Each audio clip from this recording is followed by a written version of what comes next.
good afternoon, everyone. Welcome to the SkillsFuture Festival X Smart Nation 2022 webinar series organized by SkillsFuture Singapore and the Smart Nation Office.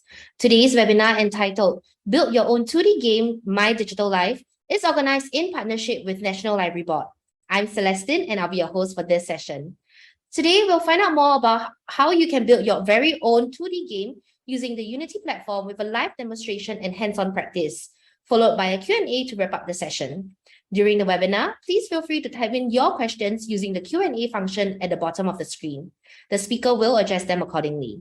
Without further ado, let's welcome Emmanual Tay, co-founder and director of Infiniti Academy. Emmanuel, please. All right, thank you very much for the kind introduction. So, sorry, give me a moment. Okay, my name is Emmanuel. So let me just share my screen. Okay, so today we will be, give me a moment. I'm just trying to shift around some of these panels so that I can see everyone. Okay, so today we'll be going through this webinar series of how to create a 2D game webinar. Okay, and what you'll be going through is a hands-on session where I'll be demonstrating to you the steps to create a 2D game. And at the end of the session, hopefully you will actually have a working game that you can share, you can send over to your friends, your family, your relatives, let them try. So if this is the first time you are building your game for yourself, okay, I would say that it will be a very interesting experience. Okay, most importantly is for you to follow the steps that I'll be going through later on. So I'll basically be giving a brief introduction first of Infiniti Academy. I'll be introducing to you the platform Unity. And then I'll be introducing some games that are made with Unity and followed by the hands-on session. All right, so without further ado, let me just go ahead with the session. So I will be turning on the chat function for this session so that I can interact with all of you. So let's try to make this as interactive as possible. To start off, maybe we can test out the chat. I can get all of you to just type in the chat, say a hello, a hi to everyone else who's in the to just say hello and hi first, yeah, so that I know that you are able to type in the chat and I can see your responses. Okay, so maybe I can get the host to enable the chat as well, if that's possible. Can anyone try? Can anyone try typing into the chat? Okay, so I think what we can do is to let the host sort that out while I continue on the session. All right, so as mentioned, what I'll be doing is I'll be introducing to you the world's leading game development tool, which is Unity. At the same time, the economics of the games industry and why is it important. Let me just see whether the chat is working. Yes, okay, hi. Give me a moment. Okay, Q&A. All right, it's okay. All right, I'll just do what we can for the session. So if later on, if I say you have any questions, just feel free to type in the Q&A box and I will look at it as and when I can, or we will actually address them during the Q&A session later on. Okay, so as mentioned, what we'll be doing is we'll be looking at the economics of games of the entire world and how games developer actually earn their money. How much can they earn? At the same time, how big is the game industry? And then third part, that's where we will be going through the building process of the game, the 2D game that we're building. And I hope all of you have already downloaded Unity. Okay, if you have not done so, at this point of time, it may be too late for you to do so. So my advice to you is to just have an impression of how things are being done. Look at the steps that I do, have an impression of how it's done. And at the end of the session, what we'll be doing is we'll share with you a step-by-step guide, which you can actually follow the step-by-step guide later on. And with the impression that you have, with that steps that you see that I demonstrate, you'll be able to follow the step-by-step guide pretty easily. Okay, and lastly, part 4, I will be sharing with you the skills roadmap of becoming a games developer. So if being a games developer is something that you hope to be, okay, you can actually stay all the way to part 4 and we'll share with you what you should do to become a games developer. Okay, so we are from Infiniti Academy. So if you want, you can go to your Facebook or Instagram to search for Infiniti with an I at the end for Infiniti Academy. And then like and follow our Facebook or Instagram page. If you want, you can also leave some reviews of the session that you attend today. Okay, so who are we? Infiniti Academy, we seek to provide quality education to individuals who wants to equip themselves with technical skills for the future. So we immerse individual in an ecosystem for collaboration, opportunities, and experience. And part of this session with NLB, with SkillsFuture, with Smart Nation, these are part and parcel of our collaboration with the different agencies, with different companies to actually create learning experience, at the same time upskill our workforce. So if you are from a corporation and you would like to bring such training to your organization, do feel free to reach out to us as well. Okay, so we primarily use this approach called the blended learning approach, where we adopt online learning or e-learning as well as face-to-face or instructor-led training programs such as this. So the online learning or e-learning provides flexibility of time, space, and your own pace. Learn mostly what we call the theoretical portion, while the practical aspect, the hands-on demonstration, is usually done using sessions like this. Okay, where I will be bringing you through, providing you the over-the-shoulder kind of support to bring you through the various components of actually doing the application itself. Okay, so we are authorized training partner for Unity, Wiley, and Alibaba in 3 different domains. Unity in the immersive technology space, such as games development, which we'll be going through today. We have AR and VR. We have Wiley, we primarily partner with them in the data analytics space, such as machine learning, visualization, AI, etc., and as well as Alibaba Cloud in the cloud computing space. So these are the 3 main pillars that we work with. So this is actually our MOU signing ceremony with the Alibaba Cloud, Wiley, and Unity. Okay, Unity didn't have this board because of some publicity kind of restrictions. Okay, so we create big impacts through meaningful partnerships with our ecosystem partner, partnership with our learners, partnerships with the agencies that we work with as well. Okay, so now let me introduce to you Unity. Unity over here, I would say at this point of time, Unity is the biggest game development engine in the world at this point of time. Okay, and I'll show you why did I say so through the numbers that I'm going to show you. Okay, so basically Unity is the world's leading platform for creating and operating interactive real-time 3D contents, providing the tools to make amazing games and publish them to a wide range of devices. And what do I mean by a wide range of devices? Okay, I understand that the chat functions may not be working, but usually I will get you to think about it. What kind of devices do we usually have? Very commonly, we have our mobile devices. We have our consoles, which are PlayStation, Nintendo Switch. We have Xbox. We have the various VR and AR gears. We also have our desktop, our laptops. These are various devices that requires different specifications, requires different configuration. Because, for example, a mobile phone requires a touchscreen, while your laptop or your desktop requires your mouse and your keyboard. So there's different configuration and controls that you need to actually make. So Unity is able to cater to these various restrictions and customization, and allows games developer to launch the games onto various platforms, even though they use different configuration. So over here are some examples of the platforms that they support, such as iOS, Android, which is our mobile version. We have PC and Mac.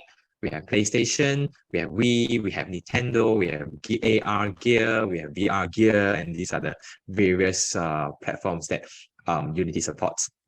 Okay, so numbers, there are more than 20 billion installs, okay, of Unity's platform, of which 3 billion unique devices.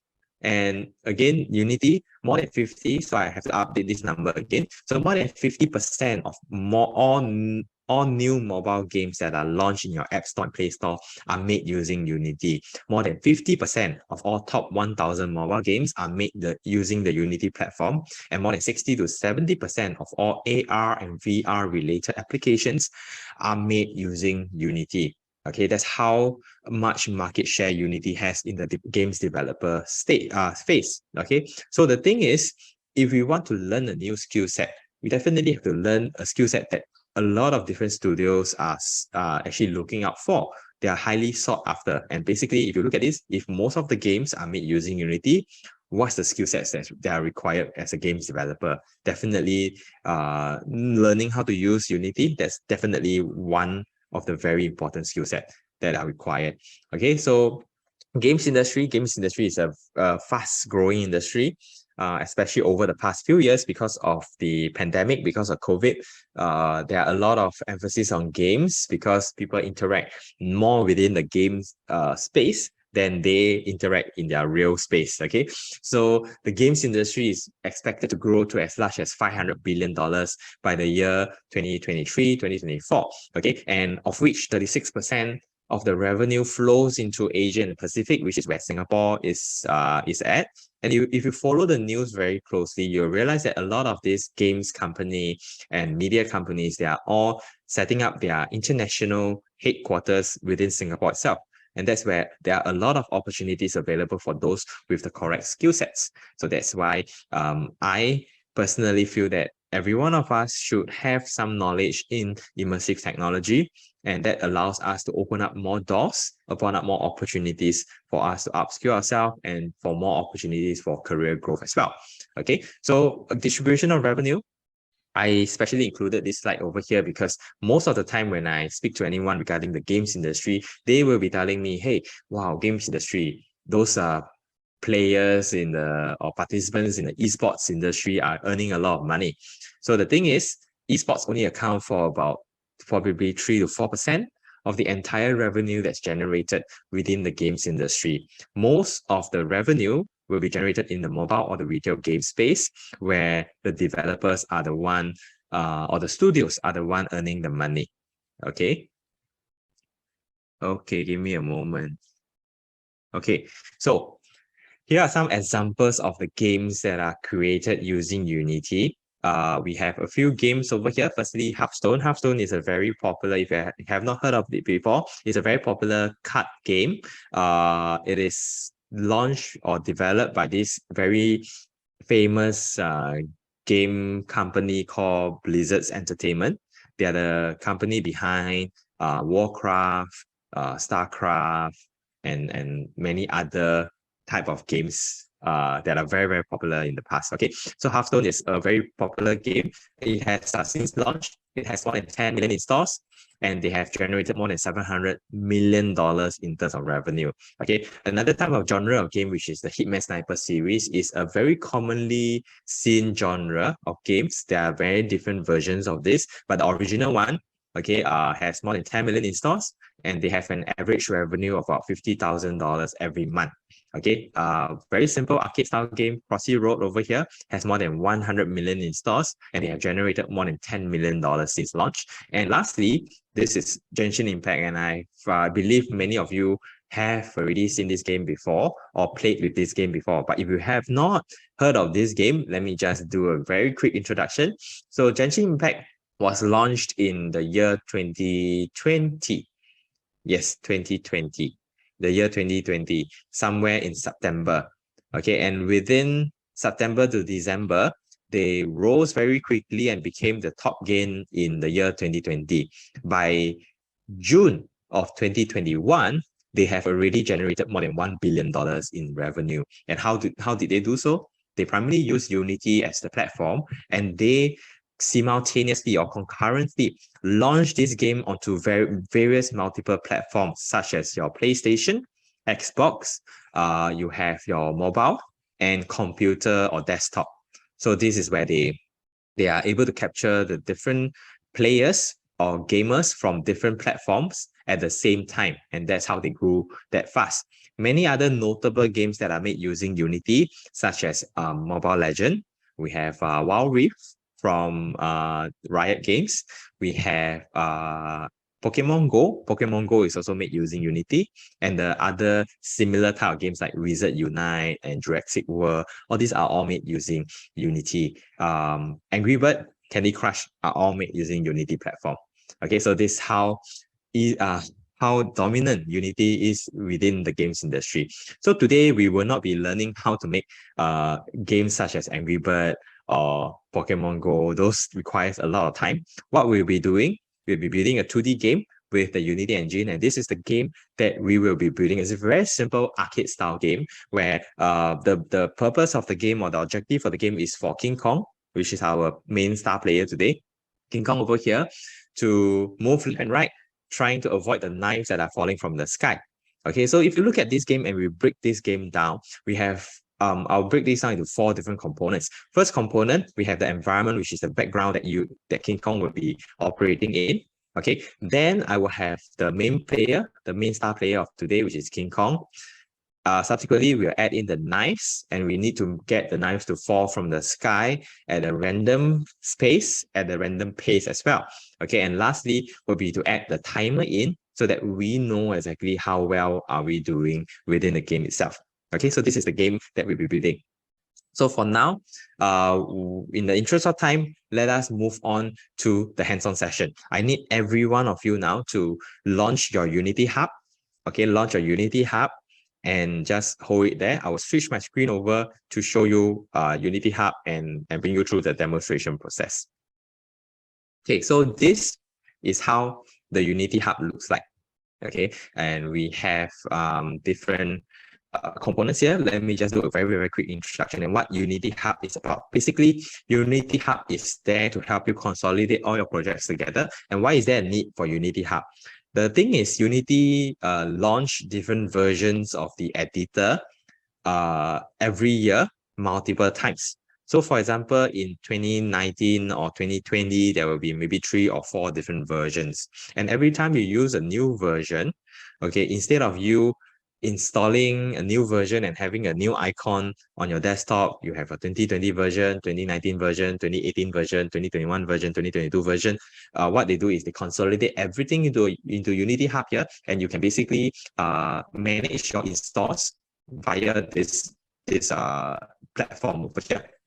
Okay, if you click on projects, this is where the projects that you're working on are being shown over here. So if I'm working multiple projects, it will be shown over here.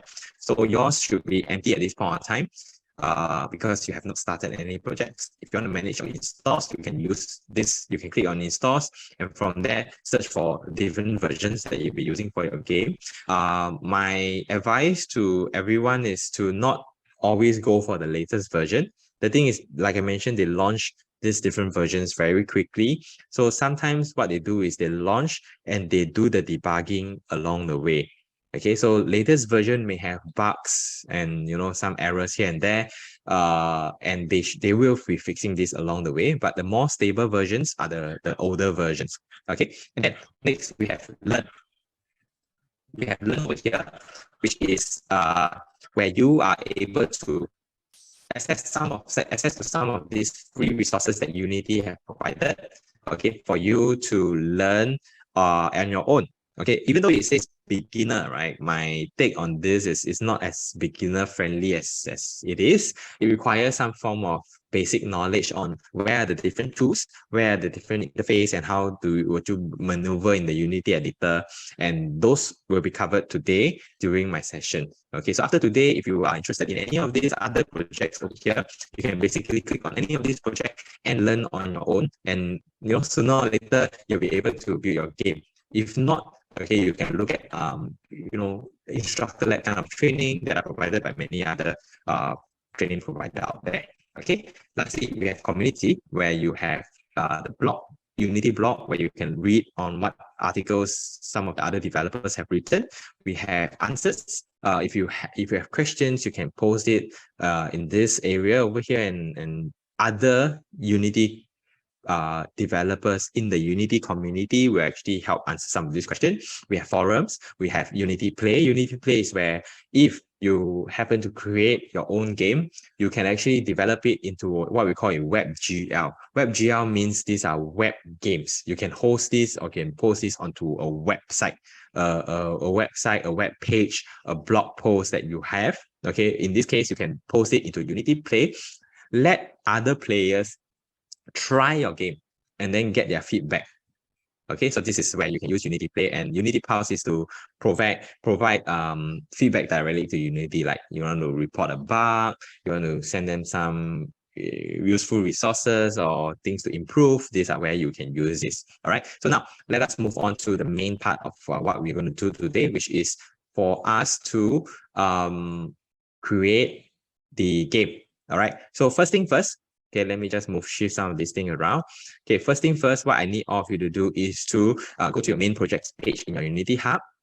Okay, and you will find a blue color button by the side, right corner. Okay, click on this blue color button called New Project, create a new project. And this is what you're going to see. And as the title shows, we are going to create a 2D game. So over here, you have different versions of games that you can create. Okay, but the main two selections or modules that most of us will be using will be either a 3D core or 2D core. These are what we call 2D games, 3D games, and in its raw format. Okay, that means there's nothing inside. When you launch Unity, there's nothing inside. It's just an empty space, and you can do whatever you want, add whatever contents you want into this space itself.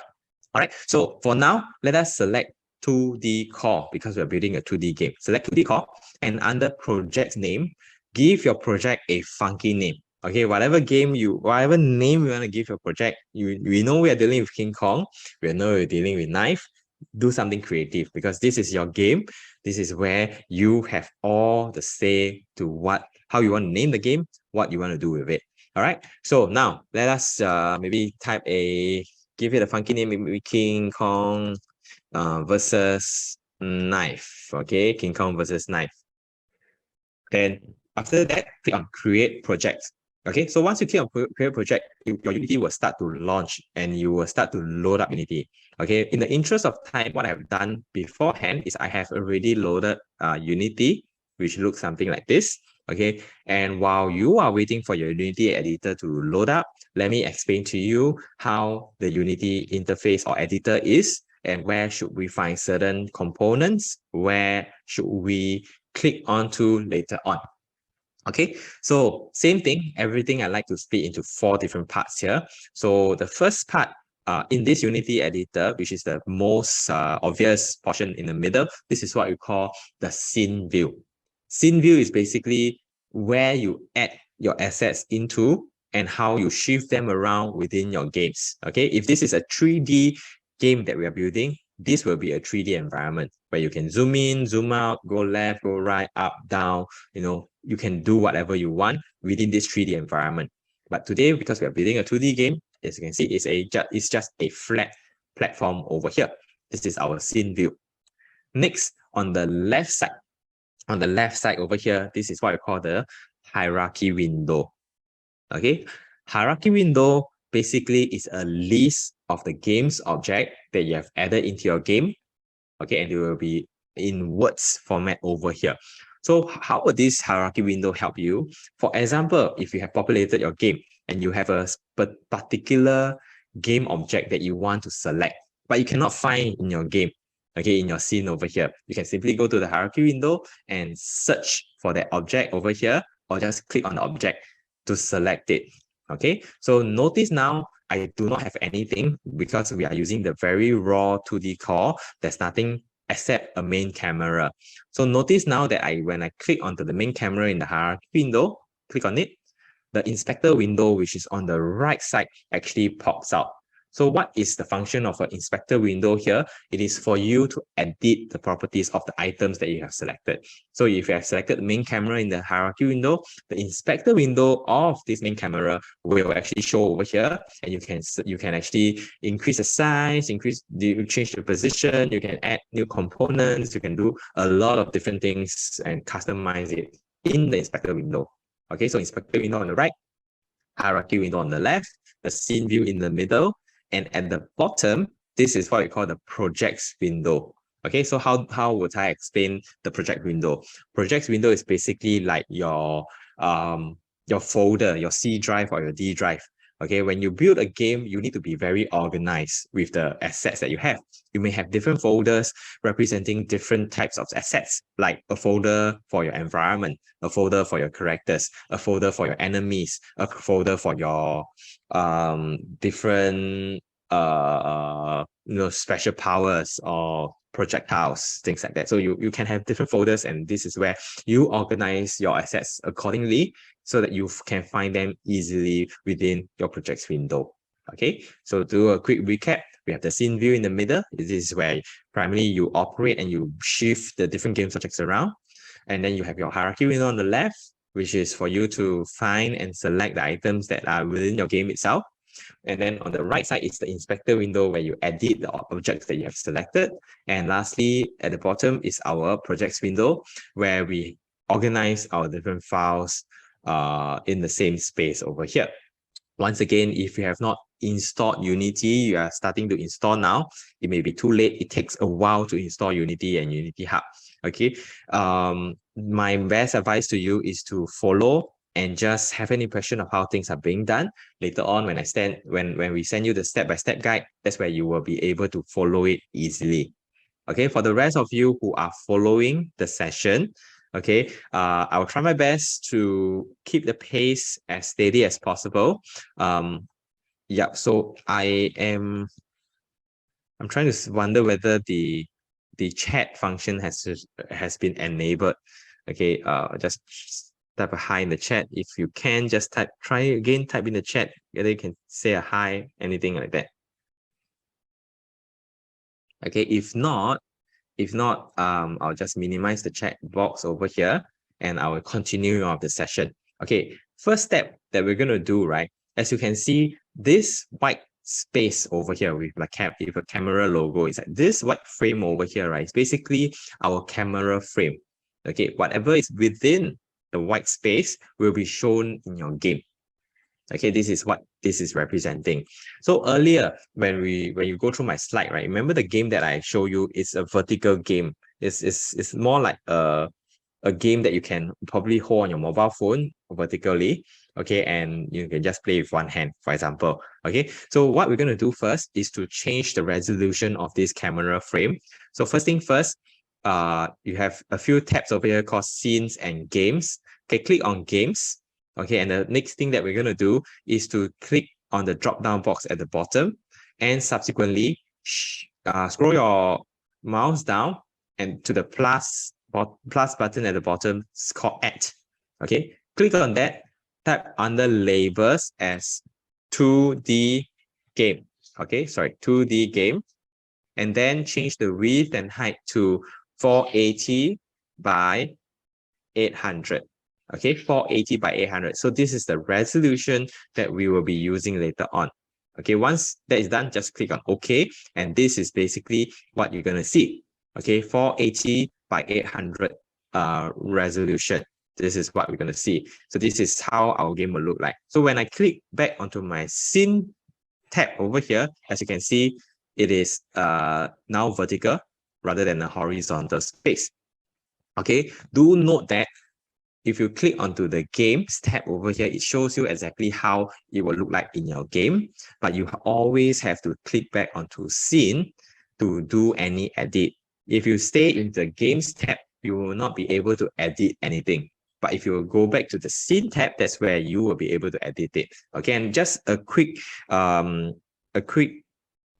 I would say guide on some of these basic functions, right? So if you can see from the screen over here, okay, so this is your mouse, right? So you have your scroll up and down, this button over here, your scroll. Okay, you can scroll up to scroll in, scroll down to scroll out. Okay, you can scroll in, scroll up to zoom in and zoom out.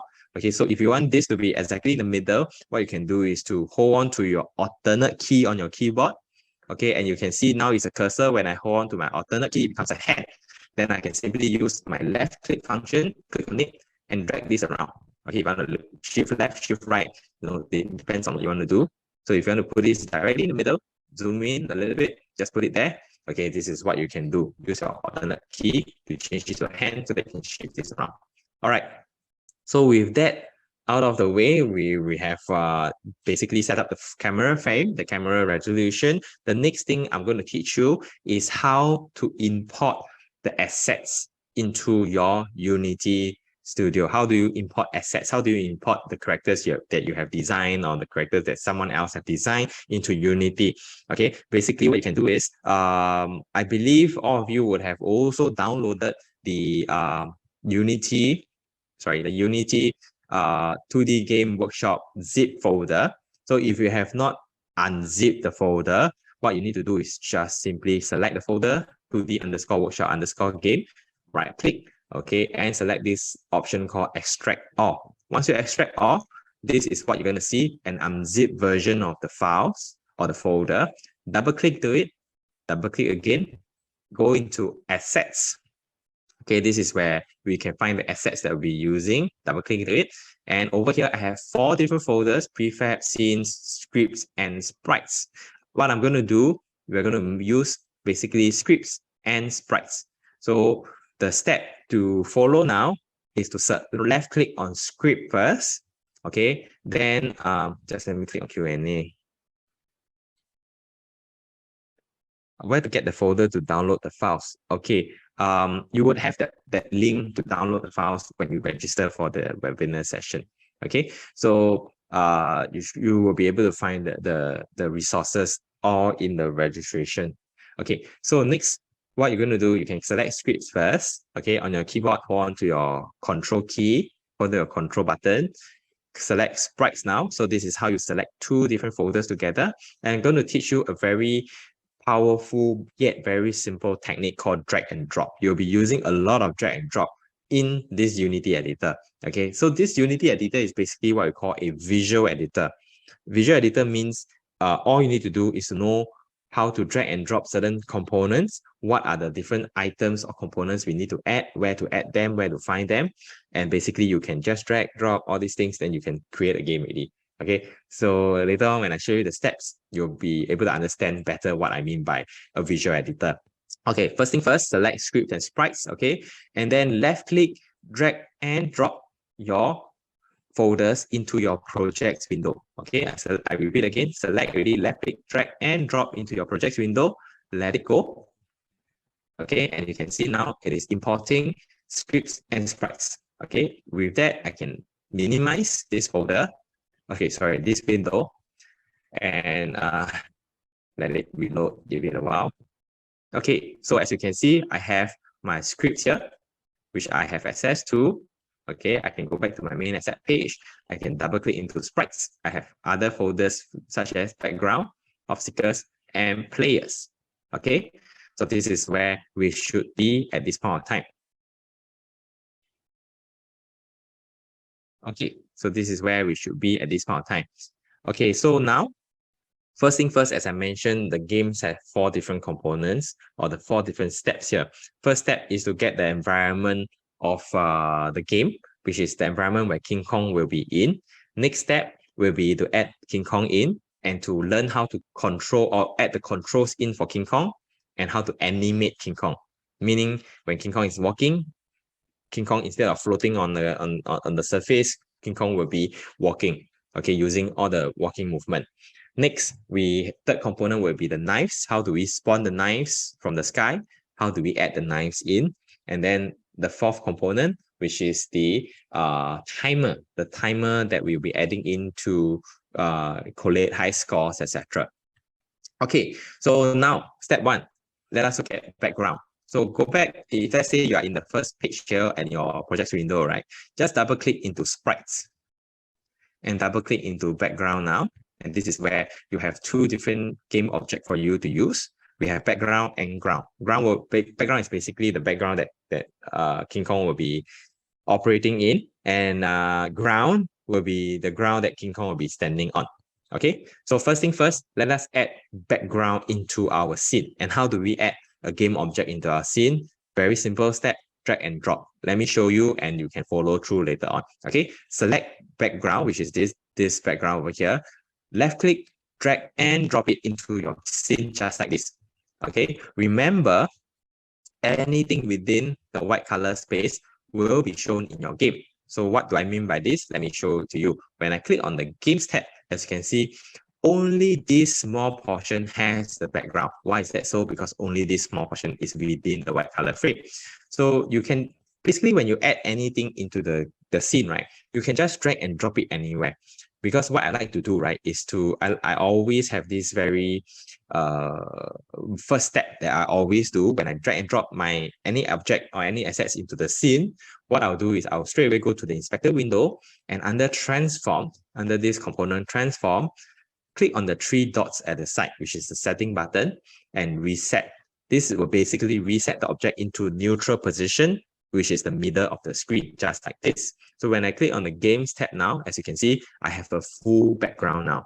rather than just a half-cut background. Okay, remember, always click back to your scene tab in order for you to follow through. Okay, where can we get a ready background template? Okay, so the question is, where can we get a ready background template? So we have already designed this ready background template for you, but if you are looking for any other background template, let me answer that question later on at the end. I'll teach all of you where to find free assets that you can use to build your game. Okay, so first thing first, let me follow through with this. So after we add in the background, the next thing that I'm going to explain to you is, before I do that, sorry, just give me a moment. Okay, before I do that, let me just teach you how to add in ground now. Okay, so now, as you can see, we have another game object called ground. Same process, same step is to drag and drop ground into your scene just like this. Straight away, go to the inspector window, under transform, click on the three dots, click reset. Okay, as you can see from my screen, right, when I click on the three dots, I click reset, my ground suddenly disappeared. Why is that so? Because we are operating in a 2D environment. A 2D environment has different layers, just like a PowerPoint slides, right? If you bring something forward or backwards, it's a 2D environment. So what we can change over here is basically under your inspector window, there's this additional setting called order in layer. Okay, by default, the order layer is 0. So if you want something in front of another object, you can change this to, say, 1. Okay, and it will appear in front of the object that has an order in layer of 0. Okay, so this is how we change the different layering. Next thing, okay, I'm going to explain to you, or the next concept that I'm going to explain to you is a function that I'm going to explain to you is this thing called a parent and a child object relationship. Okay, so what is a parent and a child? Basically, a child object is an object that is tagged to a main parent object. So whatever you do to the parent object, it will also affect the child object that are tagged under this parent object. Okay, I'll teach you how to create this relationship first before I explain further how this is applicable to you or the games that you'll be developing. Okay, I'll quote an example for you to understand better. Okay, but let us move on with the steps first. First thing first, go to your hierarchy window, which is on the left side. In any empty space, do a right click now and select this option called create empty. This is how you create an empty game object. Okay, click on create empty now. Okay, next thing that you need to do is to rename this empty game object. Okay, follow how I typed it. Rename it to ground parent. Okay, everything is case sensitive. Okay, remember, everything is case sensitive. Okay, rename this to ground parent. Next thing, select ground parent. Okay, in your hierarchy window, under transform, click reset to reset it into neutral position first. That's number 1. Number 2, in order for you to make this ground as a child object of this ground parent, the step is very simple. It's basically drag and drop. Okay, select ground, left click, drag and drop this into ground parent. And as you can see, the changes is now the ground has an indentation here, where this shows that this is a child object of the parent object over here. Okay, so why do we need to do this, or why do we need to learn this? I take for example, okay, many of you would have played this game Mario before. Okay, I've seen people play Mario game before. So in Mario, you have different blocks and bricks all over the game, right? So imagine from one scene to another scene. Okay, if it's the normal brown color brick, and then next we move into the volcanic area, the bricks become red color. Do I need to change the bricks one by one to red color? Or what I can do is basically group all the bricks into a parent game object here. And when I change the properties of this parent object, it will basically affect every other thing that is tagged under this parent object as well. Okay, so now, as you can see from my scene over here, I have basically one small cube or one small square over here, and that represents the ground. What I need to do now is to add in one more ground on the left, and one more ground on the right.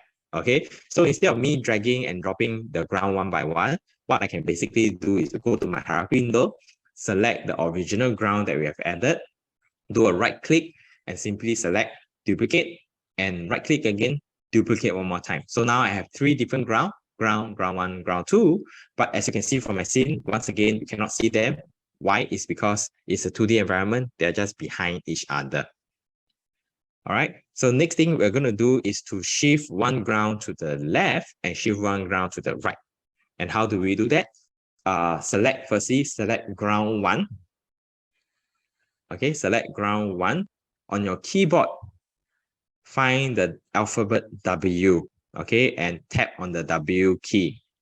And when you tap on the W key, that's where you will find two arrows, one arrow pointing up, which is green in color, one arrow pointing to the right, which is red in color.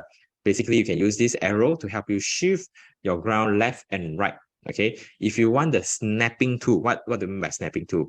If you notice, okay, when I hold on to my control key, okay, your ground move in different clicks, like a tick, tick, tick, tick, click like that. So this is what I call the snapping tool. If you don't hold on to your control key, it's basically a very smooth motion. Okay, but usually if we want a precise, movement, we usually hold on to the control key. Then when we move, there's a particular click.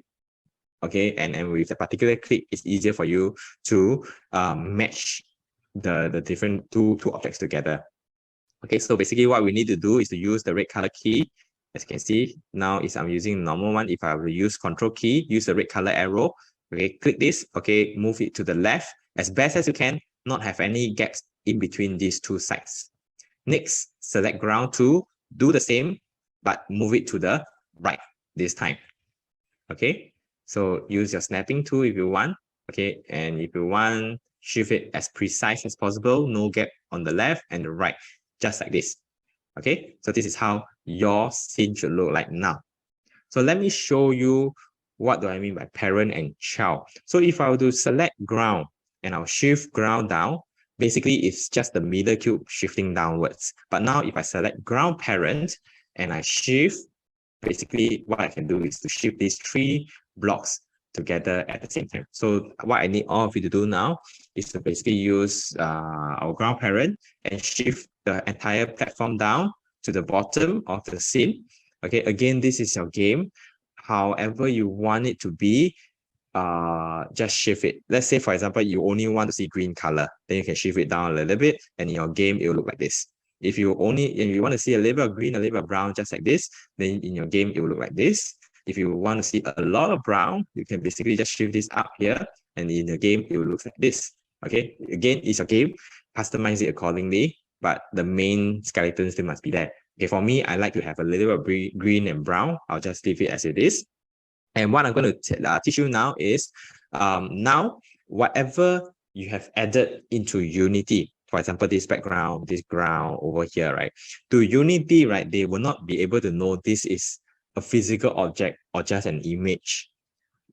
Whatever you have added in to Unity is just an image only. Okay, it will be an image of a ground, image of a background. If you want to give this image, for example, this ground over here, a physical presence. Why do we need to give this ground physical presence? Because later on, when we add King Kong in to this scene, King Kong have to be able to stand on this ground. But now, because it's just an image, when I add King Kong in, King Kong will just fall through and King Kong will drop all the way down. Okay, what I'm going to teach you now is how do we give an object, an image in your scene, a physical presence. Okay, is to go, firstly, what we can do is follow my step now. Go to ground parent, go to hierarchy window, select ground parent, go to the inspector window of ground parent, and select this option here called add component. Once you click on it, okay, under the search box here, this search box here, okay, type in the word box, B-O-X. Okay, you will see that there are a few options for you to choose. Because we are building a 2D game, what we're going to select is a box collider 2D. If you are building a 3D game, that's where you'll select a box collider, which is a 3D sphere, 3D cube over here. So for box collider 2D, it's just a square. Select it, okay? And as you can see from my scene over my screen over here, this small green color box is basically the physical box, an imaginary box that Unity has created to give your object a physical presence. Okay, what I'm going to do now is to edit this box so that it fills up the entire ground platform. Okay, how do we do that? Go to inspector window under box collider, 2D, under edit collider, click on this button here, and from there we can use the 4 dots by the side to edit this space, just like this. So as best as you can, okay, try to maximize this box here. Okay, just like this. The bottom part is not so important. Most important is the top and the sides. Okay, because your King Kong will not be at the bottom here. Your King Kong will be basically standing at the top over here. So after we have done with the adjustment of this box size, right, and you're comfortable with it, you can click back on the same button to lock in the changes. And basically now this green color box is what you call an imaginary box or invisible box that King Kong will be able to stand on later on. And this is what we call a box collider. So in any object that you want to have a physical presence, later on, we will have our King Kong, our knives, right? They all have a physical presence. We will need to add in this component called a box collider. Okay, so with that, we are done with step 1. Very simple, very straightforward. A lot of drag and drop. You just need to know what to add. Later on, I'll introduce to you a little bit more components, okay, and some other functions as well, like how do we animate the character. But for now, step 1 is very simple, straightforward. We add in the background, we add in the ground. I explained to you the parent and the child concept, and how I designed this training session is to cover a lot of these very basic and important concepts within games development into one session over here so that we can cover this within a very short span of time. Okay, so now that we have completed step 1, the next immediate step is step 2. I would say step 2 is the most difficult step out of these 4 steps over here. Difficult by it has more steps to it. Okay, so we're going to add in King Kong. And how do we first find King Kong within our projects window? If you want, you can simply click on asset over here, go back to your main projects window page. Okay, go into sprites again and go into this folder called player. Okay, and under player, you have all these different assets available for you. What we are interested in is this asset over here called idle. Click on idle, click on this arrow to expand idle, select, okay, you have to follow my steps now, select either 0 on your keyboard, hold on to your control key, select either 1. This is how you select 2 objects at the same time. So this step that I'm doing, I would say, does 2 steps in one move. Firstly, I will be adding King Kong in. Second step, I'll be adding an animation in as well. Okay, what do I mean by animation? So you notice over here, I have added 2 images. One image of, let me just see whether I'm showing, one image of King Kong doing this, one image of King Kong doing this. Okay, so when I add these 2 images in, this shows that, this tells Unity that this is basically an animation of King Kong doing this. Okay, so when King Kong is not doing anything, King Kong will be doing this action. Later on, I'll show you what I mean by this. Okay, but for now, select either 0 and select either 1. Left click, drag and drop King Kong into your scene, just like this. When you drag and drop King Kong in the scene, you'll notice that a new window actually pops up. Just click on save. It will ask you whether you want to replace. Just click yes. Okay, and that's where I have King Kong inside already. First thing first, I'm going to rename this this game object. Now, currently, it is either 0. So how do you rename a game object within your hierarchy window? Select the game object that you want to rename, do a right click, and select this option called rename. Okay, so go ahead now to rename this to player with a capital P, L-A-Y-E-R. Remember, everything is case sensitive. So rename this to player, P-L-A-Y-E-R. Click onto any empty space to lock in the changes. Go back to select player again. Okay, so remember the first step that I always do after I add in my character, right, is to go into transform. Sorry, go to my inspector window. Under transform, I will reset King Kong to a neutral position. And next thing, because as you can see, King Kong disappeared into the background. The thing is, I need to change order in layer as well. So earlier, my background is 0, my ground is 1. King Kong, I'm going to give it an order layer of 2. Okay, so the next thing I'm going to teach you is how to change the size of King Kong. As you can see, King Kong is a little bit too big for this environment. Move 2 steps to the left, already hit to the corner already. Move 2 steps to the right, hit the corner already. So what we're going to do, we're going to reduce the size of King Kong. And how do we do that? Go to transform. Under transform, you have this component called scale. Okay, component called scale, X and Y. Change this to a lower number, such as 0.5 or 0.6, for example. Okay, or 0.6. So now, as you can see, King Kong is a lot smaller. So after you've adjusted the size, just gently rest King Kong on the ground, just like this. Okay, and the next thing you're going to add to King Kong now is, because we want King Kong to have a physical presence, we need to add the component called Box Collider 2D. So notice that when I click on add component, immediately the word box is available. I'll just select Box Collider 2D.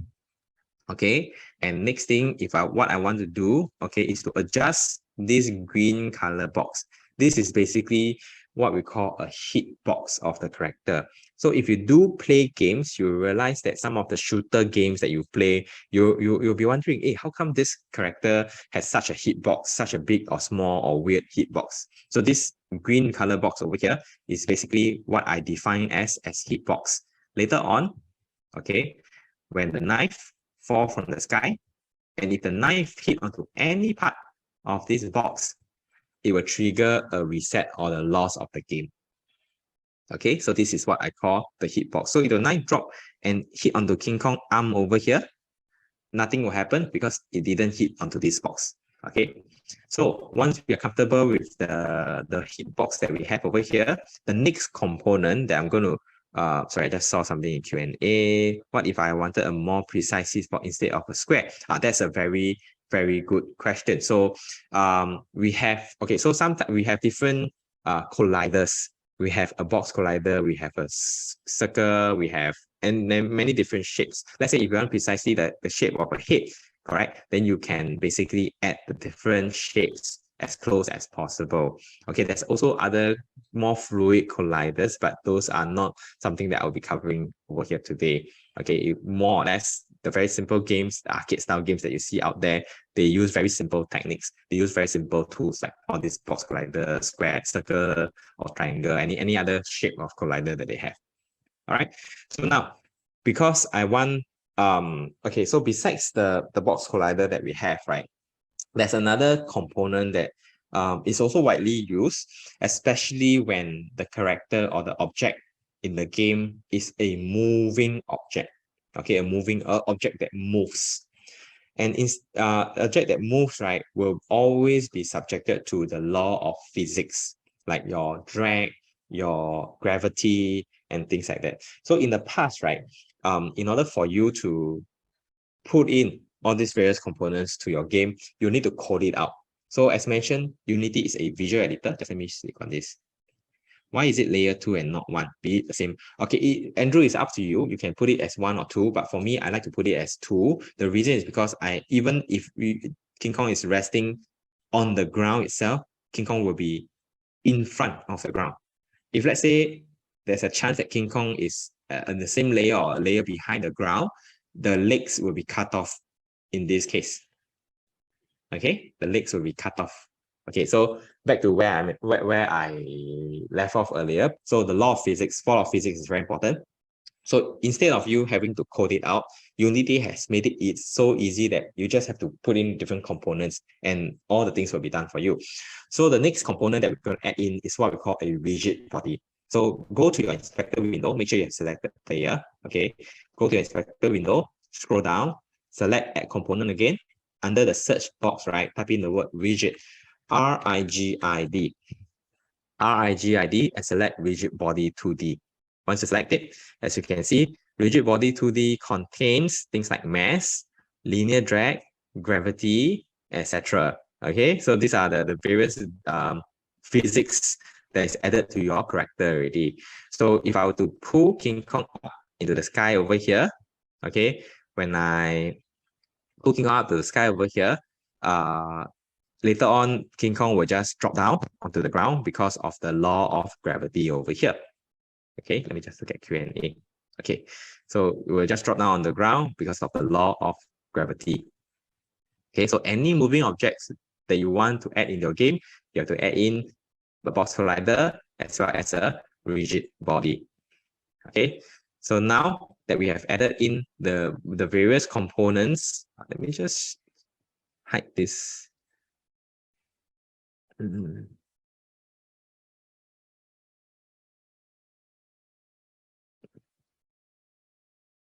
Wait, give me a moment. Okay. Okay, I'll just hide this for the time being. Okay, so now that we have added the various components that we need for the player, I'm going to teach you how to add in a script. Okay, we have pre-prepared scripts for you as well. What are scripts? Scripts are basically commands or controls that we will be adding into the game so that we can let King Kong move, or we can control King Kong later on. Okay, so how do we access the scripts over here? Simply go to your main asset page again. There's a folder called scripts here. Double click into scripts, and we have two scripts. One is spawner script that we will be using later on to spawn the knives, and player move script that we'll be using now to control King Kong.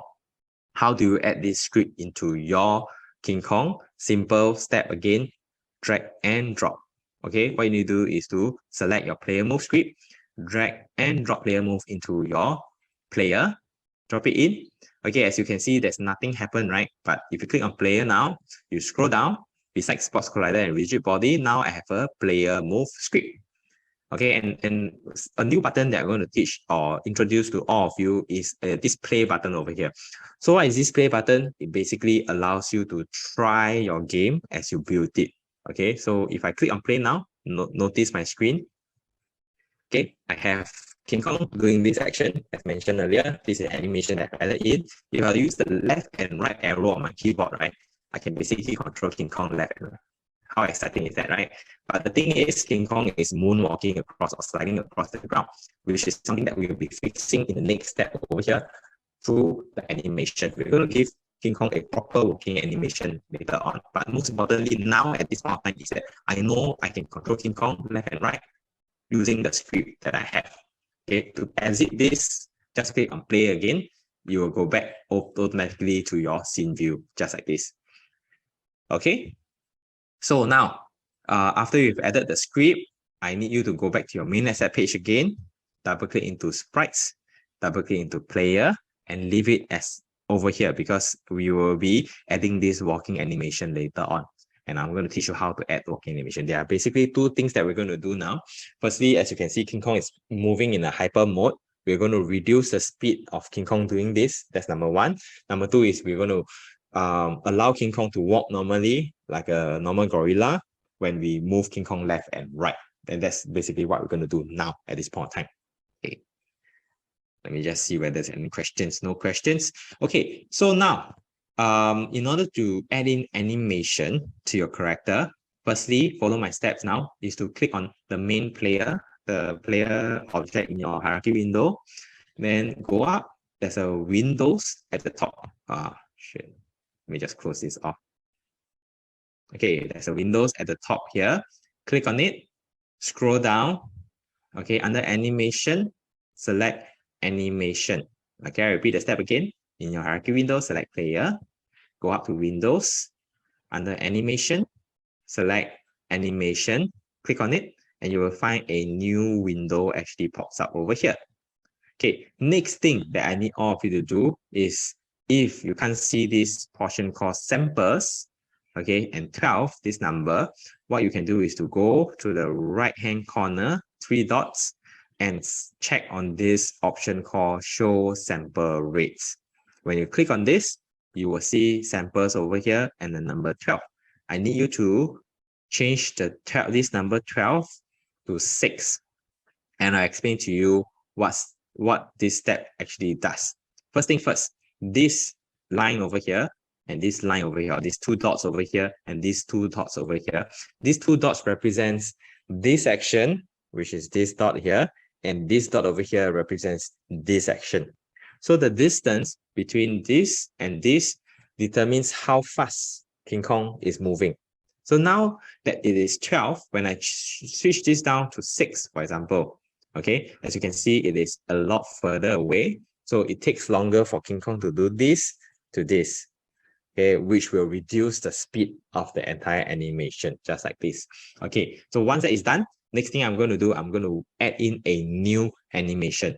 Okay, over here, as you can see, there's this word called over here called new animation as a drop-down box, right? Click on this drop-down box, select create new clip. Okay, once you've done that, it will a new window will pop up. It will prompt you to save a new file, right? So rename this file as walk with a capital W. Remember, everything is case sensitive. Walk with a capital W, enter, and you ask you want to replace, just click yes. Okay, and this is where you can create a new clip. And then the new clip that we're going to create is this walking animation clip over here. I can simply go down to my projects window, expand my walking asset here. Okay, as you can see, I have walk 0 all the way to walk 9. Okay, what you need to do is to select walk 0, left click on it, shift, hold on to your shift key, and select walk 9. This is how you select walk 0 all the way to 9 at one go.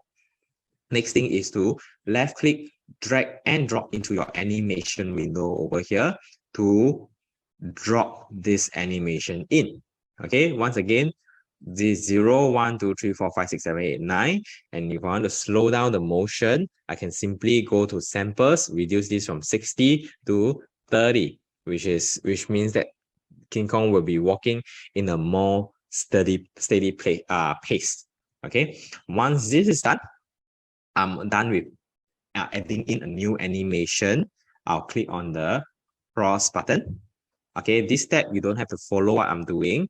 Okay, but what I'm going to show you now is, as you can see, if I click on play button, you can see from my screen.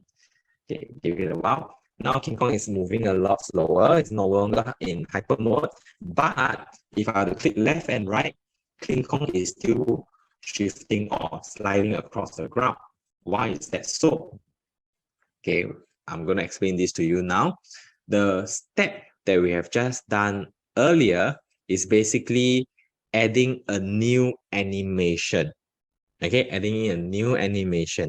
I have not tell Unity when to transit from one animation to another animation. Take for example, if you're building Street Fighter, you have punching as one animation, kicking as one animation, superpowers as one animation.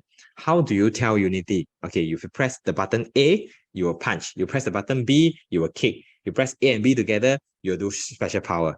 Okay, so this is where we tell Unity, okay, when King Kong is doing this, go to this animation. When King Kong is doing that, go to another animation. And to do that, okay, we can simply go to player now. So same thing in your hierarchy window, select player, scroll up to Windows, under animation, instead of selecting animation now, select animator. Okay, click on animator. So when you click on animator, this is what you're going to see. You can just shift this around. And over here, you have layers and parameters. Just click on parameters now. Okay, so let me explain to you what this arrow or this different state over here means.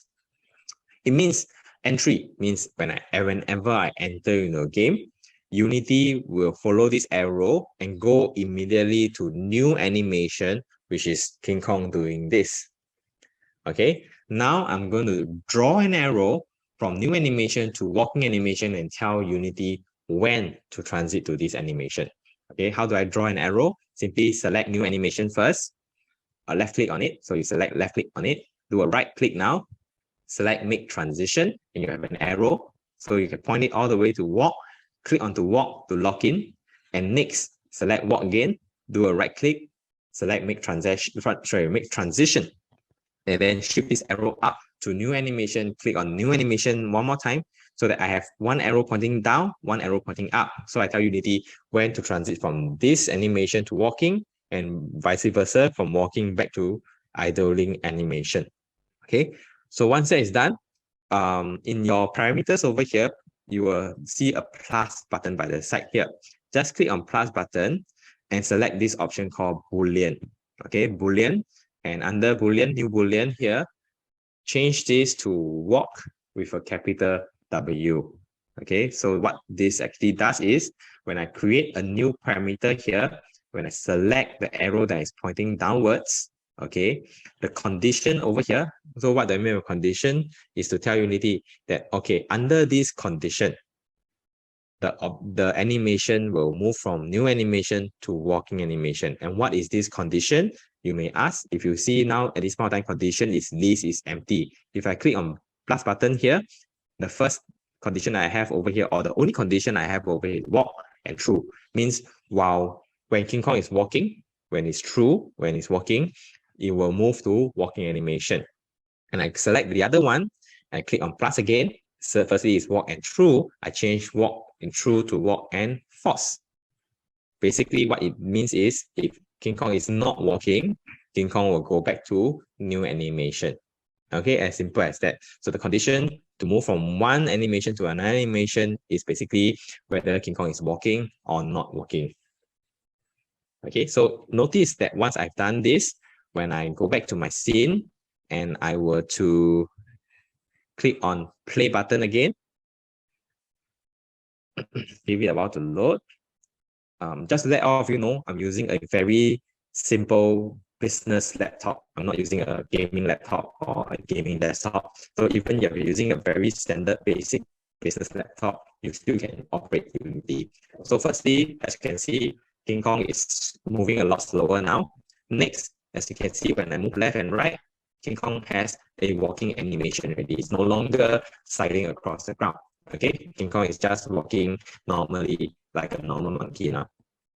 Okay, exciting, right? One step at a time, but the game is forming slowly. Okay, so once again, click on the play button to go back to your original scene view. Now that we have completed step 2, okay, we are going to move on to step 3 now, which is to add in the knives. Okay, as mentioned, step 2 is always is basically the hardest step. So if you're able to conquer step 2, step 3 and step 4 will be a breeze for all of you already. Okay, first thing first, we go back to our main asset page. Okay, double click into sprites, double click into this folder called obstacles, and then we have this asset called knives.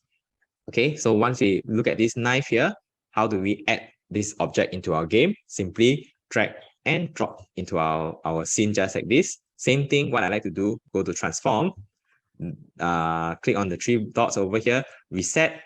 Okay, first thing first, order in layer, change from 0 to 3 in this case, because earlier ground 0, background is 0, ground is 1, King Kong is 2, my knife, I'm going to change it to 3. You can leave it as 2 if you want to, but for me, I like to change it to 3. And next thing that I'll be doing is I'm going to adjust the scale as well. Earlier King Kong, I reduced to 0.6. Maybe this I'll reduce to 0.5 by 0.5.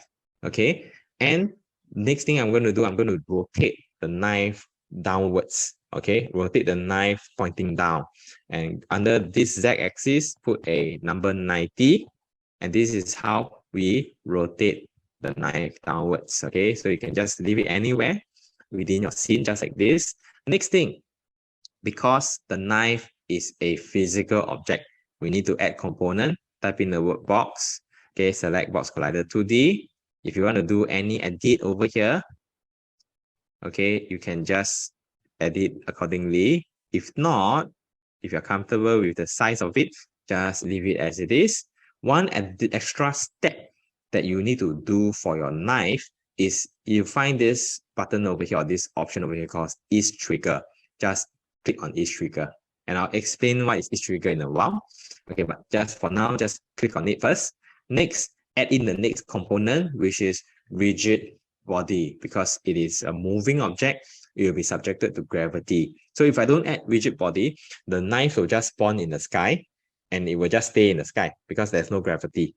Now that I have added rigid body in, because of gravity, the knife will fall from the sky to the bottom, just like this. Okay, so I'm going to explain to you what is each trigger now. Basically, each trigger, right, if I don't click on each trigger, later on when the knife fall from the sky, it will land on the ground and it will stuck. It will stick on the ground. Okay, it will just stay there and not move. But if I select is trigger, the knife will just fall from the sky and it will fall through the ground unless the knife hit onto King Kong and it will trigger a reset of the game. Okay, so this is trigger over here. Okay, so next thing, as mentioned, everything that we added to Unity, right? It is basically an image to Unity. I added a box collider in. Yes, it is a physical object, but Unity will not know that this is a knife. Okay, it won't recognize that this is an image of a knife. It will just know that this is an image of something and it has a physical presence. Okay, so later on when I tell my spawner, hey spawner, please spawn knife, the spawner will not know what is a knife. Okay, so what I'm going to introduce to you now is this thing called tag at the top over here. So when I tag this as a knife, later on when I tell spawner, please spawn knife, then spawner will know that, okay, that's the knife that I want you to spawn. Okay, so how do we add tag over here? Currently, as you can see, it is untagged, right? So when you click on the drop down box over here, you realize that there's no such tag called knife. Okay, but what we can do is to select this option called add tag, and then you can see text list is empty. Click on the plus button now, create a new tag name called knife with a capital K, then small letter N-I-F-E. Okay, K-N-I-F-E. Click on save. I have a new tag called knife. Go to your hierarchy window now, select knife, go back to your inspector window, under tag, click on the drop down box, you realize that there's a knife that is available for you to select. Click on it now, and now I have tagged this knife as a knife. Okay, so this is where we will just leave the knife as it is for now. And the next thing that we're going to do is to create a spawner. Okay, how to create a spawner. So earlier, under our asset, we have under scripts, right? I have a script called spawner. So I'm going to add this script to an object, but I don't have an object called spawner. So what we could basically do in such instances, right, is just basically go to hierarchy window, same thing on how we create a new empty object, do a right click, select this option called create empty, okay, and rename this game object as a spawner with a capital S-P-A-W-N-E-R. S-P-A-W-N-E-R. Same thing, I like to go to transform, reset this into neutral position, and subsequently use the green arrow and shift the spawner up to above the white color frame. So because it's an empty game object, you cannot see where it is. But if you really want to see where it is, what you can do is under your inspector window, you see an empty cube over here. Just click on it and select one of these icons for you to know exactly where your spawner is. Let's say I select say green color. Okay, and as you can see, this is where my spawner is. So if you were to leave your spawner at the bottom over here, in the middle of the screen, your knife will basically spawn from this portion over here. If you shift this up to the top, your knife will spawn above your frame and drop down into your scene, just like this. Okay, so next thing, after I've created this empty spawner game object, I'm going to add the spawner script into this object by using the drag and drop function, just like this. Drop it in, as you can see, spawner script, a new script that I added into this game object here. Okay, so with that, if you can notice from the spawner script over here, I have an option here called knife, and at the side here, none. Okay, means I have not added the item for my spawner to spawn. And I have if you can notice, I have a knife here for my spawner to spawn. But instead of just adding this knife directly into this game object, what I'm going to do, I'm going to just change this knife into what we call a prefab first. Okay, and what is a prefab? Again, something new, but let me explain to you why is it important for us to understand what a prefab is and how to create a prefab. Okay, earlier, what we did for the knife, right, is we have added a new knife, we change the size, we add box collider, we add rigid body, we select each trigger, we tag it as a knife, we rotate the knife, we do a lot of different steps. Okay, so if you want to, in building a game, right, if you want to create more of the same object, instead of you drag dragging a new knife in and doing all the customization again, and then drag a second knife in, do the customization, add the third knife in, do the customization. What we can do is, after I have done all this customization, okay, I create a duplicate of this knife that I've done the configuration. Okay, I create a duplicate of this, but not doing a right click and duplicate, but I create a new asset that I can use later on. And this is something very important, because once you've done all the configuration, instead of you having to drag and drop and then do all the configurations again, you can basically just drag and drop a knife that has all the configurations done. And this is what we call a prefab. Okay, so how do you create a prefab? In your main projects window, under your main asset page, do a right click. This is how you create a new folder. Okay, I'm going to create a new folder called prefabs. Okay, so this is how you organize your projects, right? You can have different files or folders for different items. So I have one folder for all my prefabs. I create this folder called prefab, which is PREFABS. Okay, once that is done, I simply have to go to my hierarchy window, select the original knives, okay, drag and drop into my prefab folder. And as you can see now, instead of having a hollow cube, I have a solid blue cube. And this indicates that this knife is now a prefab. Okay, so when that is done, the original knife that I have over here, I have no use for it anymore. I can simply select it in my hierarchy window, do a right click, and delete it away, because I already have a prefab knife. Next thing, select spawner. Remember, I still have to add a knife in for my spawner to spawn, right? Go to your prefab knife that you have created, drag and drop into this box here. And this is how you tell the script to spawn this knife over here. Okay, and this is the moment I call moment of truth, where I can click the play button to test whether the components that I've just added in are working. Okay, my knife, King Kong is moving, my knife falling from the sky. Okay, you can try it and play and try to dodge the knife that are falling from the sky, but get hit by one and see whether it will trigger a reset of the game, or your King Kong will be Immortal Monkey. Okay, if it's Immortal Monkey, means one of the steps that you have done earlier is wrong, or you have missed out a certain step. Okay, as you can see, the knife hit on my King Kong, the game reset. That means every single component is working. And if you are up to this stage now, congratulations, you are down to the last step here, which is the timer that we will be adding together.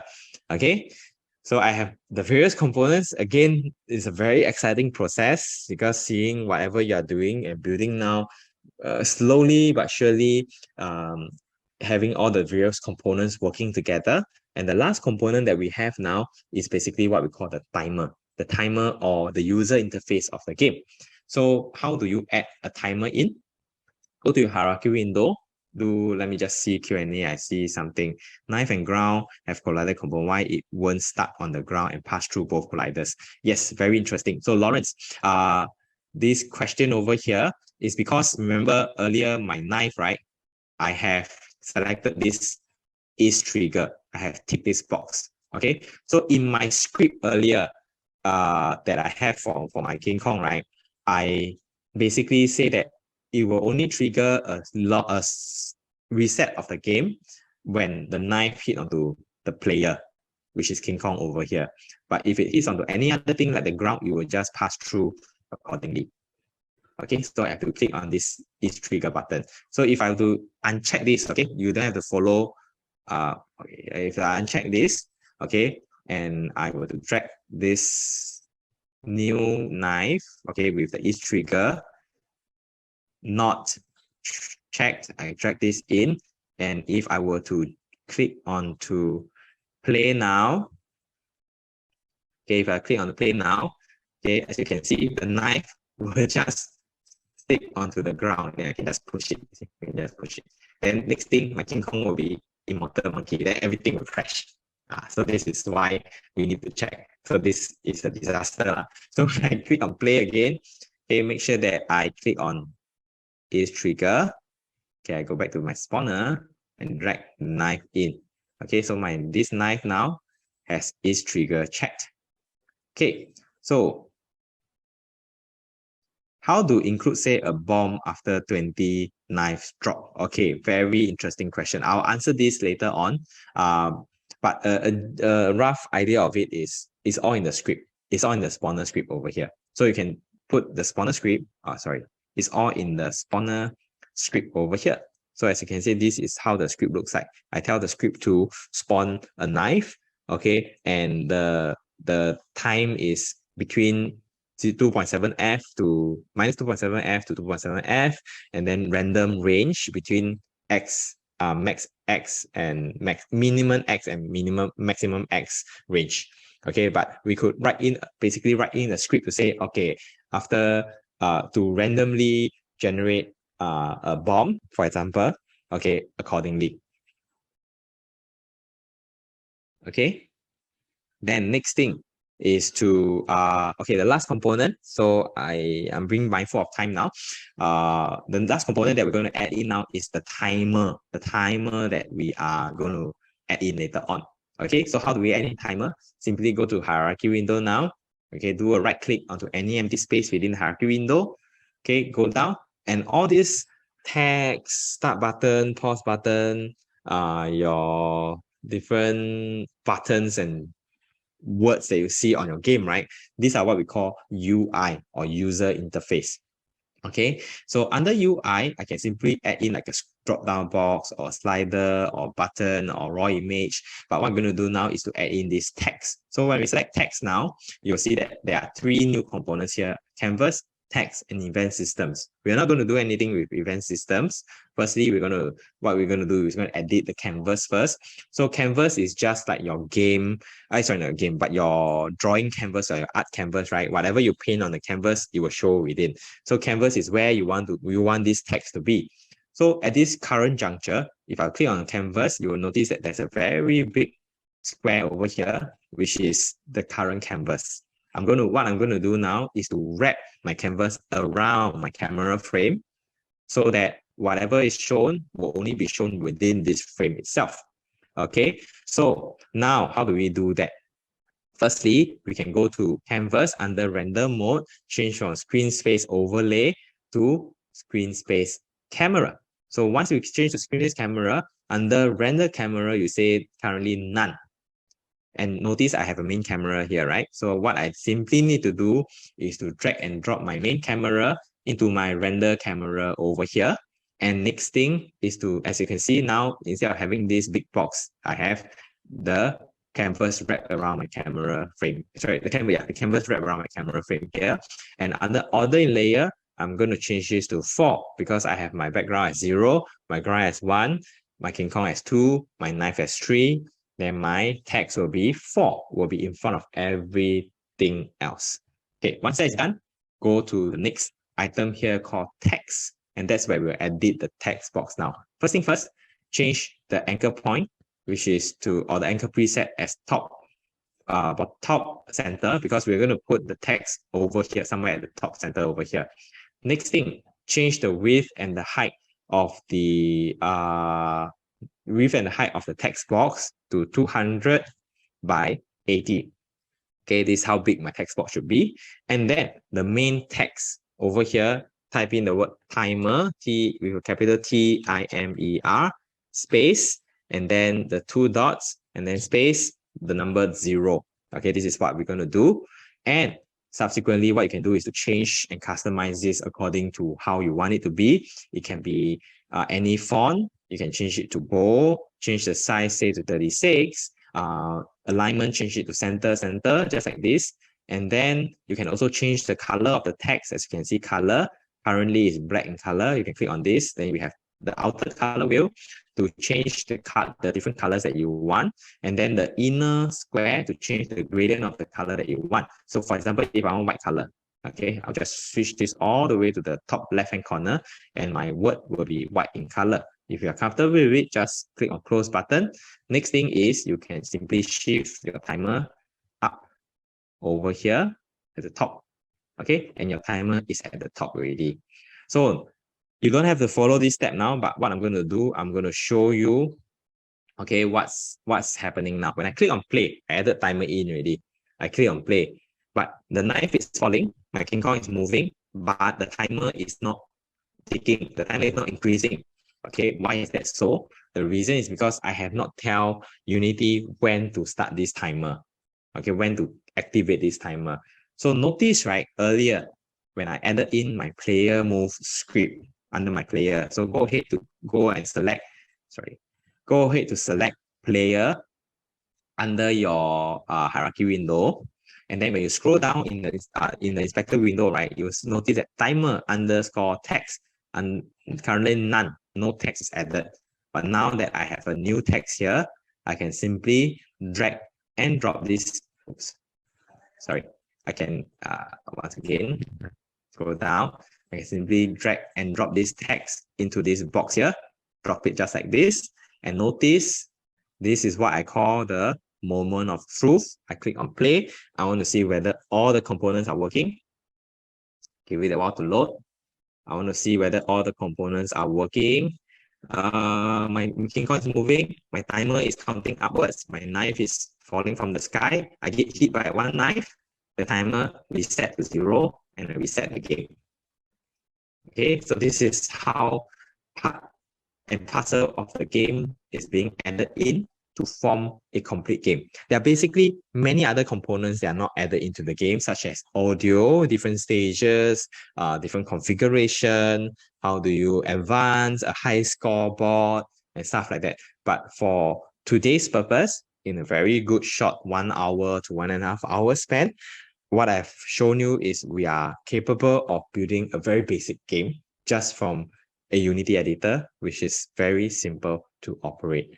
So the main thing or the main objective of today's training is for every one of you over here to open up your mind to the possibilities that are available for you with the correct skill set. And just a very short span of time, we are able to create a very simple arcade style game.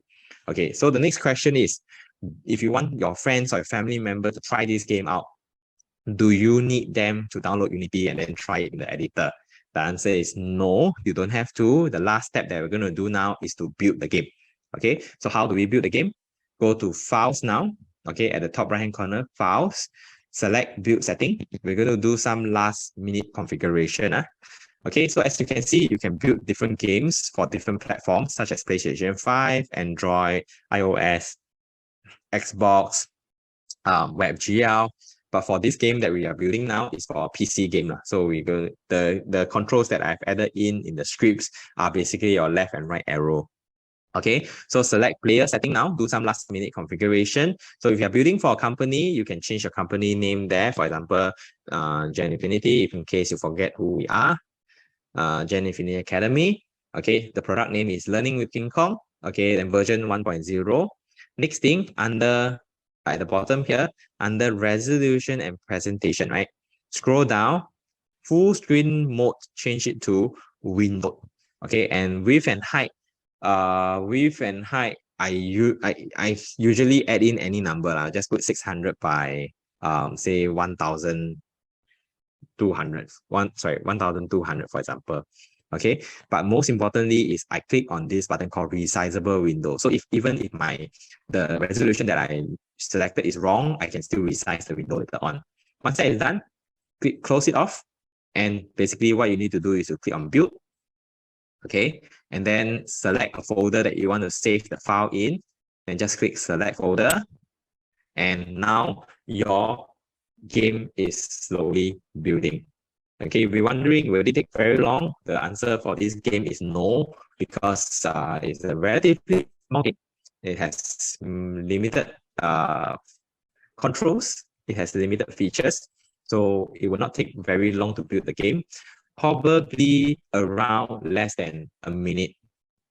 Okay, probably less than a minute. You'll see that the game is done, and I'll show you how it looks like. Okay, so after you have done that, give it a while. Files. Okay, what will happen is, as you can see over here, I have a new game with a Unity logo here, say Learning with King Kong. double click onto it. Okay, I have a game over here, learning with King Kong. Okay, oops, apologies for the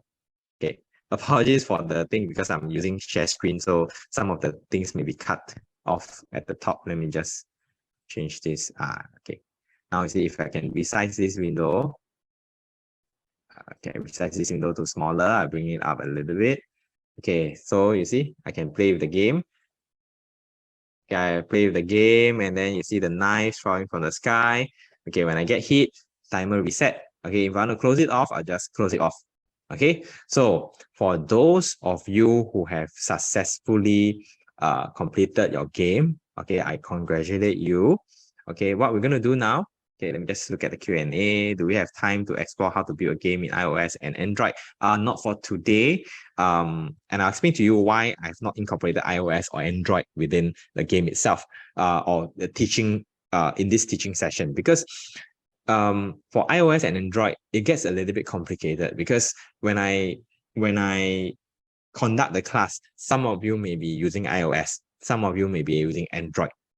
Okay, so the Android and iOS will have a different method. So it's very hard for me to make sure that every one of you is in the same page, in the same space at the same time. Okay, at the same time, different Android users have different Android phones, different iOS users have different versions of their iOS. And again, different iOS and different Android will have different problems that they face as well. So that's where it's very hard for me to be able to troubleshoot for any one of you if let's say you're stuck anywhere. Okay, so the reason why I use PC in this case is because every one of you using your laptop now can build the game. And you manage to build it, that's basically very good. Language. What language is used? Okay, so the language that is used is called C#. Okay, the language that's used in Unity is called C#. In the past, Unity used to have their own language and script, but subsequently they changed everything to C#. Okay, so once that is done, let me just shift back to my slides over here. So now you are seeing my slides now. Okay, this is where we left off. This is the game that we have built earlier. So King Kong, we get the different components up. And the last part of today's webinar will be on the skills roadmap of becoming a games developer. So what it takes firstly hard work. It takes the correct mindset to upskill yourself, because this is definitely something new for a lot of you. Okay, so very, very important thing is in Unity, right? Or the ecosystem or the community of Unity. Okay, Unity provides a lot of training pathway, a lot of certifications that allows you to test your understanding and your skill sets. And a very good foundation, according to what we have experienced, is for you to actually get certified under Unity, under the Unity Certified Associate certification. That allows you to understand the fundamentals of building a game. Within this certification itself, you are required to understand, for example, how to add the character in, how to animate the character, how to put in different lightings, how to add in particle system, how to control, how to add different levels, high scores and all. So basically A to Z of the different components of building an actual game. Okay, and from there, okay, if you are able to join any mentorship or ecosystem program, that allows you a mentor that will guide you to build your very first game. Okay, it's like holding your hand to take your very first few steps while you build your momentum to continue on moving forward. Okay, and one very important thing is to publish your game. So once mentorship is there, you're able to publish your first game. Okay, your second game, third game, fourth game will slowly come through as well. Okay, and marketing and monetization strategies will be something that you'll be learning how you can, because you don't just build game for the sake of building it. You want to be able to build the game and subsequently able to market the game and monetize from it. So you'll be wondering, how do games make money? And this may not be a secret to a lot of people now. The secret to games, okay, even though they are free, for them to make money is through monetization, through advertisements. Okay, and you'll be thinking, how do you add the advertisements into the game? Do they need to find people to advertise in their game? The answer for Unity is no. Okay, all you need to do is to tell Unity, hey, Unity, I have this space over here, okay, for you to put advertisements in. And Unity will be the one putting in the advertisements. As long as you give Unity space to put advertisements, the advertisements will be auto-generated by Unity themselves. Okay, and once someone watch your ads or they click onto your ads, once someone watch the ads and click onto the ads, that's where you'll be able to monetize from the advertisements itself. There are many other ways of monetizing, such as your in-game purchase, your other sponsorships and stuff like that. So those are strategies that you can use. So with that, okay, rinse and repeat, rinse and repeat, rinse and repeat. Then you have a second, third, fourth, fifth game. And very soon later, you may be able to strike your very first successful game, such as Flappy Bird. So if you've not heard of Flappy Bird before, Flappy Bird is actually a game that can be built within a good 2, 3, or 4 hours. Okay, very similar to what the type of game that you have built today. Very simple arcade style game. Okay, so with that, if you can, search for us at Infiniti Academy in Google or Facebook. If you like the webinar that you have attended today, feel free to leave us a good review under Facebook or Google. Okay, and you can read what are the other reviews that we have from our other participants for our other programs as well. So Facebook, we have a 5-star on average. Google, we have a 4.6 star on average. Okay, so if you have any questions, you can feel free to send an email to me. Okay, under this email, you can check out my website at www.geninfinityacademy.com or connect@geninfinityacademy.com for any general questions. Okay, so now I will just stop share first and I will look at the Q&A so that I can answer some of these questions that all of you may have. Okay, so I think I have answered a lot of these questions already. So the last question I see over here is, I see every asset PNG have a .meta, .anime.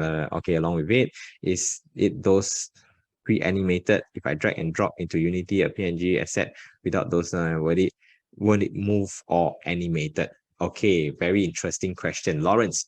Okay, so this comes into very technical aspect. So maybe not a lot of them may understand this, but what I will do is I will actually answer this question to you separately.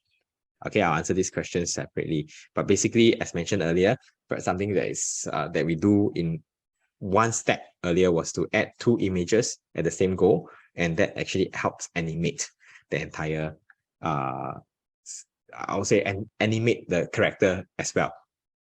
Okay, so Bay asked this question: what's the difference between Unity and Unreal? Okay, so from the question itself, I know that you kind of know that there are different game engine out there. One is Unity, one is Unreal. Both are very, very popular game engine out there. I think Unreal is slightly older than Unity, but if I were to do a very good comparison, is Unity is more for developers who wants to get, or I'll say, quick deployment into market. Okay, the games that they create may not be very high resolution, very high quality, but it is basically targeted at the mobile versions, the mobile games industry. Okay, while Unreal, they have more AAA games. AAA means those that are high graphics and all the various high quality and all. Okay, Unreal has a lot more AAA games. Okay, but as mentioned, I think the mobile games industry is a lot bigger at this point of time. However, we are seeing that Unity is increasing on their quality, while Unreal is also trying to match that deployment, the speed of deployment as well. So that's where I think in a good 3 to 4 years, maybe both of them will have similar capabilities, not only in deployment, but also in graphics and quality as well. Okay, so Bay, I hope I answered your question. So what's the difference between Unity and Unreal? Different game engine, different popularity as well. It's like iOS and Android. The people using iOS will say iOS is good. The people using Android will say Android is good. So same thing, Unity and Unreal, pretty much the same kind of scenario or comparison they always get. Okay, but both are very, very good engine. Okay, so now we are still at our Q&A session. Okay, feel free to just continue typing into the Q&A box. I will try to answer them as and when I can. But for now, what I'd like to do is to hand over this session to Paddy from NLB, who will be sharing with you some of the resources NLB can help you with upskilling yourself. All right, over to you, Paddy. Thank you so much, Emmanuel. Hello, everybody. I'm Paddy, a librarian from NLB. And I guess in the meantime, if you have any questions, you can fill them up in the Q&A box. And I'll just share with you some resources from the National Library Board that you can use to help you, further explore using Unity and game development. So this is just a quick slide on using our Nlb Mobile App as well as the Libby Reader. NLB has quite an extensive catalog of e-resources, whether it's ebooks, audiobooks, as well as e-magazines and newspapers. So feel free to explore the mobile app at your leisure. And if you haven't already, it's available on the App Store as well as the Google Play Store. So you can download it. And I feel like to optimally read ebooks, you can download this other app called Libby, and it's an app that's optimized to read ebook content on your mobile device. So you can borrow books from the NLB Mobile App, ebooks, and then read them inside the Libby app. All you have to do is just link your NLB mobile account to the Libby app, and all your collections will be available inside the Libby app for easy reading. Yes, in addition to that, we have some book recommendations as well on today's topic. We have books under the Pact series, a book titled Unity 2D Game Development, specific to 2D game building, as well as Learning Unity 2D Game Development by Example. So one is a bit more specific to 2D games, and another one is more example-based, similar to what Emmanuel brought you through today. On top of that, if you want something a little bit more advanced, we recommend the O'Reilly series of books, and this one's called the Unity Game Development Cookbook. So it has some sort of, Unity recipes or little tips inside for you there that you can use in your game development. And outside of the actual development of the game itself, if you like to learn more about the business of video games, we recommend this book titled One Up, Creativity, Competition, and the Global Business of Video Games by Joost van Druinen. And all these books are available for you to borrow. You can probably take a screenshot of this if you're watching on your mobile device, or you can scan these QR codes to borrow any of these books, or you can just, take a screenshot regardless, or take note of these books. Or you can just search Unity game development in any of your catalog searches in NLB, and you should be able to find these books available for you. Okay. And if you have enjoyed today's program, let me just put up these QR codes, the links to these QR codes in the chat as well. We have some more programs coming up under the My Digital Life banner, as well as Future of Work. So you'll be able to see more programs similar to what we have today. I'm just going to paste the link to these in the chat box. Okay, let me just make them live links so that you can click on them. Yes, so if you're interested in any more of these programs, do join us online. We'll be very happy to receive you. And okay, here we go. There we go. The link should work now. Yes. This is just a very short sharing for me. We hope you've enjoyed Emmanuel's program today. And if you have any other questions, you can just put them in the Q&A box. I think there's some more questions inside. And yes, Emmanuel has just posted his email in the chat if you'd like to receive the step-by-step guide for the session. Okay. Emmanuel, I think there's a question for you again from Lawrence. Do you want to take that? Yes, I can take that. Okay, very good question. Where can you get free asset from Unity? Okay, so within Unity itself, right, there's this thing called asset store. Okay, there's this asset store that you can find different assets that are created by other asset creators. They are put onto the asset store, some for free, some for a certain price. Okay, so during certain days like 11/11 or Black Friday, there's always discounts. So you can get like maybe a few thousand worth of assets for just $1, $2 during those days. But there are also a lot of free assets that are available within the asset store itself. You can just filter them under free. So you can just Google a Unity Asset Store, and this will bring you to the asset store itself, and you can Google through and see, so you can filter through and see what are the free assets available and what are the other paid assets. So for example, if you want to create a game and you want to add maybe the dragon from Game of Thrones, so I believe that will not be free. So you can, if you really want that kind of quality, you can also find them from the asset store. So for those of you who do not have any background or any skill sets in creating your own assets, don't worry, because the asset store is always there and there's always a lot of assets available for you. So as like I mentioned, some of the assets can be a few thousand assets just for a few dollars. Yeah, and you can basically, once you buy them, you own them, you can use it to put in your game and to monetize it. So if you realize that a lot of games that you play on your mobile phones, right, sometimes you realize, how come the map for this game and the map for another game looks the same, or this character in this game looks the same as another character from another game, because they are using the same kind of assets. Yeah. All right. So I hope I answered your question. So maybe now I can hand the session now over to the host from SkillsFuture admin. Thank you, Emmanuel and Paddy. We hope that you've taken away some pointers and insights from this webinar. If you need guidance on your tech upskilling journey, you can sign up for the free one-to-one skills and training advisory session with SSG's Skills Ambassadors. They will have a conversation with you to understand your needs and objectives. It could be a new skill you're looking for to enhance your employment prospects or for your career transition plans, and share with you the relevant information. These costs include cost search and recommendations, types of assistance schemes and funding, SkillsFuture credit, and other resources on My SkillsFuture portal. There are 3 ways to find or contact a Skills Ambassador.